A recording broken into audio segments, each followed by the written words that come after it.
کیا آپ نے کبھی کسی کھیل کے پروگرام میں میکسیکن ویو دیکھی ہے؟ اس عمل کی نمائش اسٹیڈیم میں چاروں طرف بہت اچھی لگتی ہے اور اس میں کسی کو بھی اپنی نشست کو حرکت نہیں دینی پڑتی۔ تمام لہریں یعنی ویوز بغیر کسی مادے یا میٹر کی منتقلی کے توانائی یعنی انرجی کو ایک جگہ سے دوسری جگہ منتقل کر سکتی ہیں۔ یہ اضطراب یعنی ڈسٹربنس یا ارتعاش یعنی وائبریشنز کے سلسلے کے ذریعے کیا جاتا ہے جو توانائی آگے منتقل کرتا ہے، بالکل اسی طرح جیسے اپنی سیٹوں پر موجود لوگوں کی صرف اسی وقت اوپر اور نیچے حرکت کرنا جب ان کی باری ہو۔ ویوز ٹھوس یعنی سالڈز، مائعات یعنی لیکوڈز، گیسز اور خالی جگہوں کے ذریعے توانائی کی منتقلی کر سکتی ہیں، اور ان خالی جگہوں کو خلا یعنی ویکیومز کہا جاتا ہے۔ ویوز کی دو اقسام ہیں لیکن ان کی بنیادی خصوصیات ایک جیسی ہیں۔ یہ چار الفاظ ویوز کی مختلف خصوصیات کو بیان کرتے ہیں۔ آئیے جانتے ہیں کہ ہر ایک کا کیا مطلب ہے۔ سب سے پہلے فریکوینسی سے شروع کرتے ہیں۔ ایک ویو کی تعدد یعنی فریکوینسی ایک مقررہ نقطے سے دیے گئے مقررہ وقت میں گزرنے والی پوری ویوز کی تعداد ہے۔ وہ وقت یا ٹائم پیریڈ عام طور پر 1 سیکنڈ کا ہوتا ہے اور مکمل ویو اس طرح کی دکھتی ہے۔ اگر یہ ہمارا ٹائم پیریڈ ہے تو فریکوینسی 5 ہوگی۔ فریکوینسی کو ایف کی علامت سے ظاہر کیا جاتا ہے اور اس کو ہرٹز میں ماپا جاتا ہے۔ ہرٹز یہ بتاتا ہے کہ 1 سیکنڈ میں کتنے چکر یا سائیکلز مکمل ہوئے، یعنی ہماری میکسیکن ویو میں کتنے لوگ ہر سیکنڈ میں کھڑے ہوتے ہیں، اور اکثر فریکوینسی اور پیریڈ کو ایک ہی معنی میں استعمال کیا جاتا ہے۔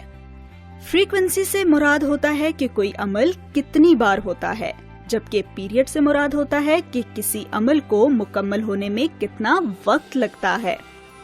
ویو کا ایک سائیکل مکمل ہونے میں جتنا وقت لگتا ہے وہ ویو کا پیریڈ ہوتا ہے، یعنی ایک شخص کے کھڑے ہونے، لہرانے اور بیٹھنے میں جتنا وقت لگتا ہے یہ سیکنڈز میں ماپا جاتا ہے۔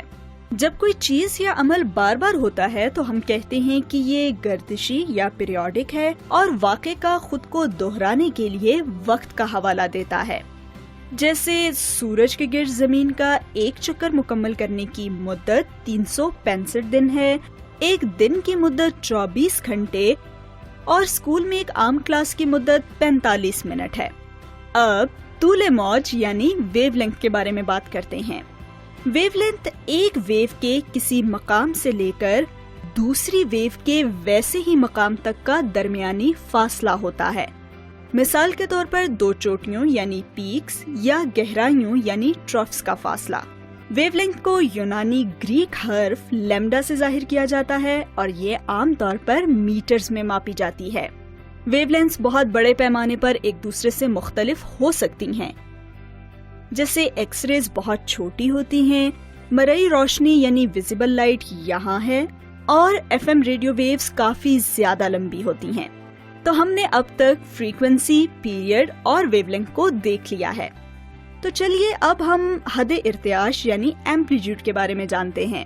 جب ویو سفر کرتی ہیں تو وہ خلل یا ارتعاش پیدا کرتی ہیں، اور کسی ویو کا ایمپلیٹیوڈ زیادہ سے زیادہ خلل والے مقام اور اس کے ساکن یا پرسکون مقام تک کا فاصلہ ہے۔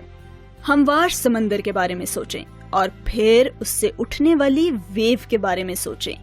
سمندر کی ہموار سطح سے لے کر اس ویو کی سب سے اوپر کی اونچائی اس کا ایمپلیٹیوڈ ہے۔